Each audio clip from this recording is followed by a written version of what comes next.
sorts of turning points in the season, but talking about tension, do you put a lot of store on that match against Sheffield Wednesday when the goals went in, well, one of them well into stoppage time? Well, yeah, I think that was a turning point, I really do. I think there was a lot of times when we said, well, fate's on our side.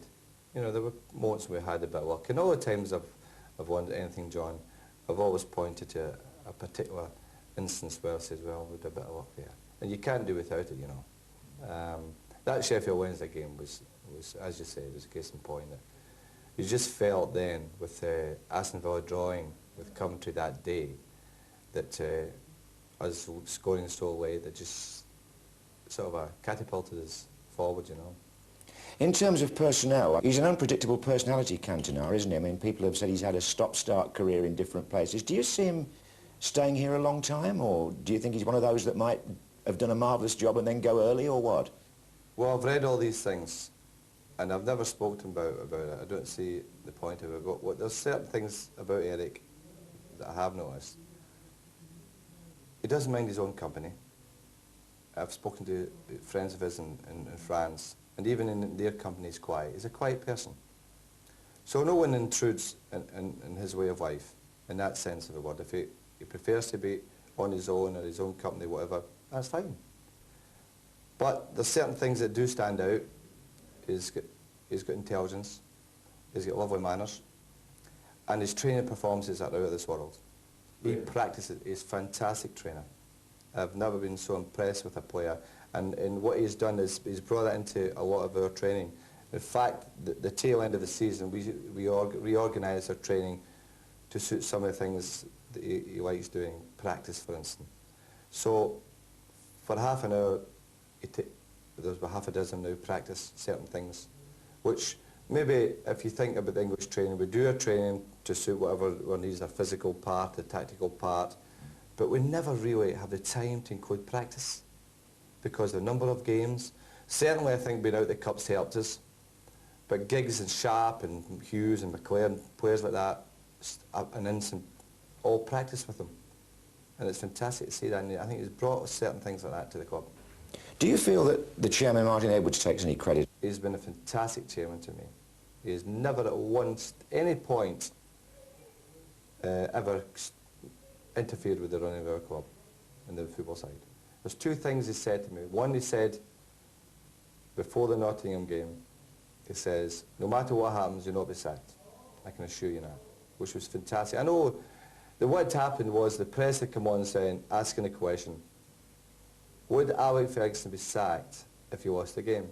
He said, I'm not even going to comment on that, because obviously any support from a chairman via the media means you're getting a sack, really, you know. So he was good enough to do that. And the other thing he says, I honestly feel you interfered, well not interfered, but you get involved in too many aspects of a club. You want to be involved with the youth team, the reserves, and the A team, and the first team. You should really delegate better. And he was dead right. And that was two things, the only time he ever really, what would you say, involved himself in the part of the club that I was responsible for. While we're talking about your work rate, because Bobby Charlton's been quoted this week as saying you're the hardest working manager in football, how much have you had to rely on the support of your wife and family? Because you, I mean, like a lot of managers, you eat, drink and sleep it, don't you? Well, you can only relate that to the fact that my wife brought all the boys up. I had absolutely nothing to do with it. And she feels the pressure more than me. And I've noticed the last few months she's been looking, you know, really drawn with it all, you know, and for her it must be fantastic relief. And you tell her not to worry. But you know what wives are like, and mothers. She's a mother, a real mother, you know. Even every move her boys make, she worries about it. You understand? So for her, it's fantastic to get all that, the albatross off her neck, you know. Have you managed to have a bit of time together this last 48 hours? Well, that's right. It must be the first time for a while. But that's the way of the football thing. I mean, I'm a hard-working manager, but there are a lot of hard-working managers. I've been very fortunate. I'm with a club that's supported me. And a lot of hard-working managers in the game don't get the time I've had. So I'm fortunate, and I'm not silly enough to recognise that. What now then about the Manchester United potential dynasty? What do you think and hope this club can achieve off the back of this? Well, I certainly think we've got to be winning a league again before 26 years. That's for sure. No one can handle that again. But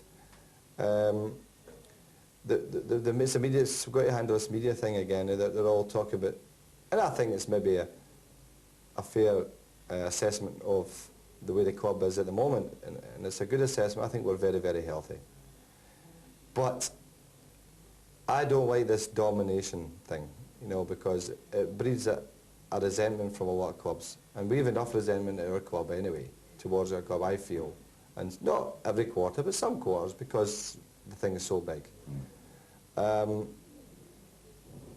I just feel that we've done what we've done, but I just hope we can keep the hunger to keep doing it.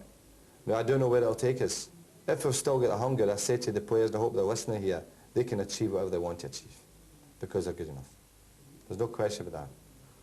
But as long as they've got hunger, you can never achieve a thing without that real hunger and desire, as I've shown in the second half against Crystal Palace. They just lifted themselves, knowing they had to win it. Now, if they keep that, then they have a great chance of doing very, very well.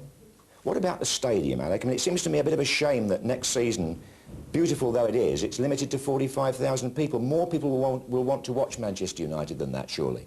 Well, obviously, the club they have a decision to make. And I'm always into my chairman. This is probably one of the conflicts we have. I feel we need a 60,000 seater. I know it costs fortunes, but if my maths are right, then it still work. I feel that a 60,000 seater stadium would maintain us as the biggest club in England, well above everyone. Able to afford visiting supporters a proper proportion of the tickets to come and see our games, and also allow all our supporters in. Where, at the moment, what do we have? We have ticket touts selling the tickets at 10 times the value or whatever they're getting.